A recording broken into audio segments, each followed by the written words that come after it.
Assalamualaikum warahmatullahi wabarakatuh. Saya Asep Saifullah dari Fakultas Ilmu dan Teknologi Kebumian akan menyampaikan kuliah PB 6025 Remote Sensing untuk Geothermal. Topik 2, data satelit optis dan sensor serta penggunaannya untuk eksplorasi geothermal. Segmen 2, sumber dan path radiasi gelombang elektromagnetik. Komponen pertama di dalam remote sensing adalah sumber radiasi elektromagnetik. Di sini, pada saat kita menggunakan sensor pasif, maka sumber radiasi yang dimaksud adalah dari matahari ataupun radiasi dari benda yang ada di permukaan itu sendiri. Di sini saya akan uraikan terkait dengan panjang gelombang yang digunakan oleh sumber dan juga diterima oleh sensor. Yang pertama adalah gelombang visible, near infrared, dan short infrared. Ini mengukur radiasi yang direfleksikan oleh objek yang ada di permukaan bumi. Sehingga kemampuan sensor visible, near, dan SWIR hanya mengukur refleksi yang diberikan oleh objek yang ada di permukaan. Kemudian, sensor lainnya adalah sensor TIR atau thermal infrared. Sensor TIR ini mengukur radiasi yang diemisikan oleh objek yang ada di permukaan bumi. Dalam hal ini, karena sensor mengukur emisi yang meradiasi dari objek, sehingga terkadang sensor TIR tidak harus selamanya menggunakan sumber yang berasal dari matahari. Bisa juga berasal dari objeknya, apabila objek tersebut meradiasikan emisi pada nilai tertentu. Yang ketiga, sensor lainnya yang menggunakan sumber radiasi elektromagnetik adalah microwave atau gelombang mikro. Gelombang mikro ini mengukur satu kuantiti yang disebut dengan hamburan balik yang diberikan oleh objek yang ada di permukaan. Berikut saya berikan ilustrasi spektrum gelombang elektromagnetik yang menjadi porsi di dalam remote sensing. Dari kiri ke kanan, ini menunjukkan panjang gelombang yang berbeda, mulai dari panjang gelombang yang pendek sampai panjang gelombang yang panjang. Kemudian di sini, di panjang gelombang yang pendek, mulai dari gamma ray sampai gelombang yang terpanjang adalah gelombang radio, di mana sensor optis hanya bekerja pada kisaran visible, kemudian infrared atau inframerah. Kemudian sensor microwave di sini berbeda spesifikasinya dengan sensor optis, di mana dia bekerja pada panjang gelombang yang lebih panjang daripada sensor optis. Sehingga di sini kisarannya adalah 1 mm sampai 1 meter. Sehingga perbedaan panjang gelombang yang digunakan oleh sensor atau sensitivitas sensor itu akan menentukan kemampuan atau karakter dari sensor itu sendiri. Masing-masing punya kelebihan, masing-masing punya kekurangan. Sehingga di sini bahwa sumber radiasi elektromagnetik yang berasal dari matahari itu tidak semuanya digunakan oleh remote sensing. Hanya porsi optik dan microwave saja yang saat ini baru bisa digunakan oleh sensor yang ada di kita. Komponen yang kedua adalah path atau jalur rambat gelombang radiasi elektromagnetik. Karena sensor remote sensing secara umum berada di luar angkasa dan udara, maka jalur rambat yang sangat berperan adalah atmosfer.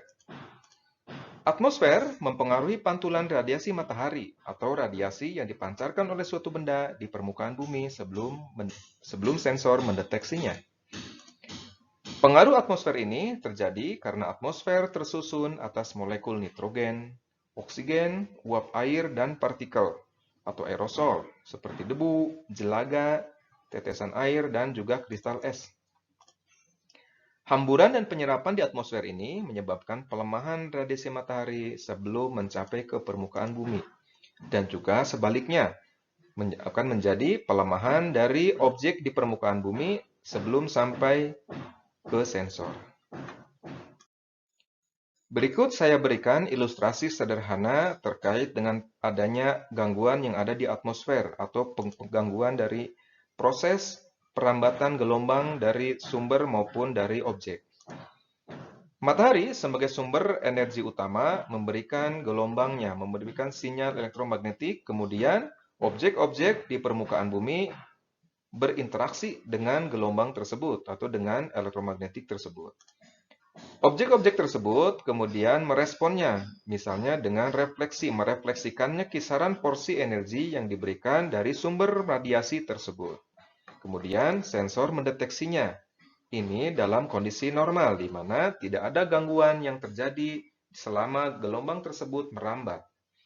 Tetapi kenyataannya, atmosfer kita tidak hampa, bukanlah ruang hampa, sehingga di situ terjadi scattering ataupun penyerapan dari gelombang yang diberikan oleh objek-objek yang ada di permukaan.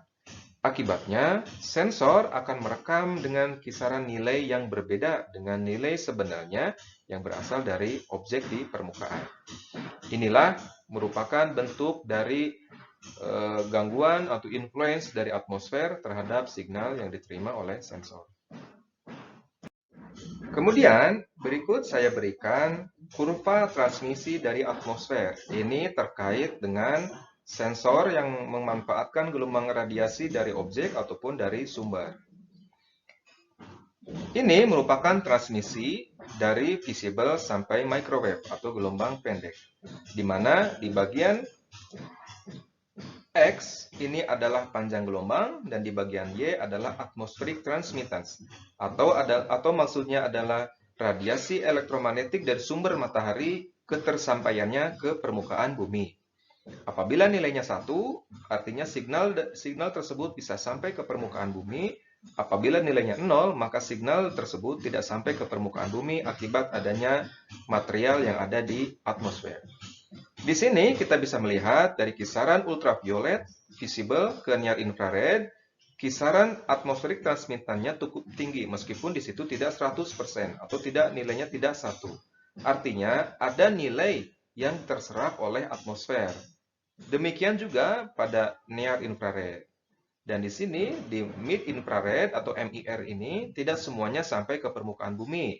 Hanya pada panjang gelombang tertentu saja yang ditandai dengan putih ini. Kemudian demikian juga dengan yang di thermal infrared. Ini tidak semua radiasi yang berasal dari matahari sampai ke permukaan. Sehingga dari situlah sensor-sensor satelit didesain sedemikian rupa tidak bisa bekerja di semua panjang gelombang. Hanya panjang gelombang tertentu di mana atmospheric transmittance yang mendekati 1 digunakan oleh sensor. Ini sensor optis yang sebelah kiri. Yang di sebelah kanan, coba Anda lihat, ini adalah microwaves.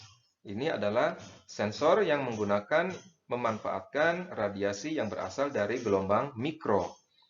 Di sini kita bisa melihat bahwa di gelombang mikro, atmospheric transmittance ada yang sampai 100% sampai ke permukaan bumi. Inilah yang menyebabkan kelebihan dari microwave sensor atau kita menyebutnya sebagai synthetic aperture radar. Nanti kita akan membahas itu di mana signal yang berasal dari sumber bisa sampai ke permukaan. Artinya gangguan dari atmosfer yang selama ini berpengaruh terhadap sensor optis itu bisa diatasi pada dasarnya. Pertanyaan berikutnya adalah apa sebenarnya yang menjadi gangguan yang diterima atau yang berpengaruh terhadap sensor optis. Di kurva yang di kiri ini sama, ini masih atmospheric transmittance di Y-nya, di X-nya ini panjang gelombang hanya saya potong dari panjang gelombang visible sampai short infrared saja. Di sini dari sekitar 0,5 sampai 2,5 mikron. Di sini Anda bisa lihat ada banyak transmittance yang tidak sampai ke permukaan akibat adanya molekul-molekul yang ada di atmosfer. Misalnya O2, ini mengalami absorpsi di sekitar 0,6. Kemudian H2O juga demikian di 0,9. H2O lainnya ada di 1,4 dan seterusnya. Molekul-molekul inilah yang menyebabkan transmittance dari atmosfer tidak sampai ke permukaan.